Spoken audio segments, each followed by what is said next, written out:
Hello আমার প্রিয় বন্ধুরা, আজকে আমরা এই রান্নাঘরে কেবিল ভরবো এবং কেবিল ভরার সঙ্গে সঙ্গে আমরা যেটা করব, সুইচ বোর্ডের কানেকশান, একটা হোল্ডার, একটা টিউবলাইটের কানেকশান, একটা চিমনি কানেকশান আর একটা আউটসাইডে হচ্ছে আমাদের এসএস কম্বাইন্ড বোর্ড বসবে। আর রান্নাঘরের ভিতরে একটা আমাদের মিক্সির পয়েন্ট হবে। আর রান্নাঘরের বাইরে থেকে আমাদের যেটা অপারেট হবে টিউবলাইটটা আর চিমনিটা। আর রান্নাঘরের ভিতরে থাকবে একটা হোল্ডারের কানেকশান আর মিক্সির কানেকশান। আমাদের এই সুইচ বোর্ড থেকে আমরা জিআরআর ঢুকিয়ে নিয়ে গেলাম আমাদের 2 মডুলার বোর্ডে এবং 2 মডুলার বোর্ড থেকে ডাইরেক্ট পাস করে দিলাম আমাদের আউটসাইডে। এখানে আমরা 3 গাছা তার ভরলাম, যেটা হচ্ছে 1.5 স্কোয়ার এর দুটো আর 7.5 একটা, যেটা আমাদের ওই ঘরের রান্নাঘরের ভিতরে সুইচ বোর্ডে যাবে। এখানে আমাদের মেন লাইনের কানেকশানটা এসছে।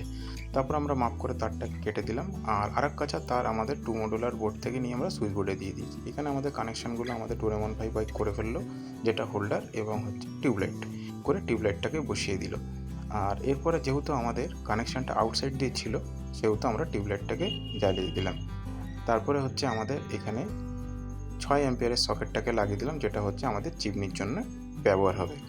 আর প্রিয় বন্ধুরা, আমাদের এখন যেটা এসএস কম্বাইন বোর্ডটা আমরা এখানে আউটসাইডে লাগাবো, এই ভিডিওটা আমরা আগের ভিডিওতে করেছি, যেটা আমরা আপলোড করেছি এবং যারা দেখেছেন তারা খুব সুন্দরভাবে ভালো রেসপন্স দিয়েছেন এবং তাদেরকে অসংখ্য ধন্যবাদ। যারা দেখেননি তারা অতি অবশ্যই গিয়ে প্লিজ ভিডিওটা দেখবেন, আশা করি ভালো লাগবে।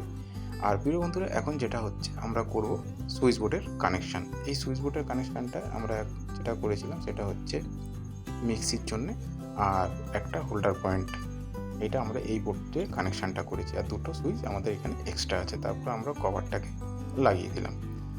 তো আমাদের রান্নাঘরের কানেকশান কমপ্লিট। তো প্রিয় বন্ধুরা, আপনাদের কাছে একটা ছোট্ট প্রশ্ন রইল, এই বোর্ডটাকে কি বোর্ড বলা হয় এবং এটা কত মডুলারের বোর্ড, আপনারা অতি অবশ্যই কমেন্টের মাধ্যমে জানাবেন। তো আমাদের কাটিংয়ের সময় আমাদের এই রবি ভাই কাটিং করেছে আর ফিটিংসের সময় ছিল আমাদের এই ডোরেমন ভাই। তো এই কাটিংটা আমাদের যখন করা হয়েছিল তখন হচ্ছে আমাদের আগে ছিল ঠিক এরকমভাবে আমরা কাটিংটা করেছিলাম।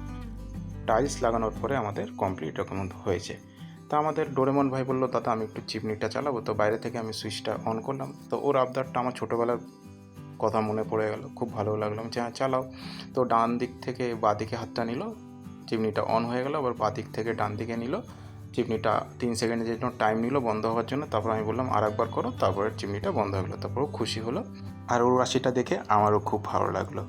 তো প্রিয় বন্ধুরা, এই রান্নাঘরে টাইলস লাগানোর আগে আমাদের কাটিংটা আমরা ভিডিওটা আপলোড করেছি। আর এই ভিডিওটা আপনাদের সম্পূর্ণ কেমন লেগেছে অতি অবশ্যই কমেন্টের মাধ্যমে জানাবেন। আর ভালো লাগলে প্লিজ একটা লাইক করবেন। তো দেখা হচ্ছে নেক্সট ভিডিওতে, ততক্ষণের জন্য টাটা।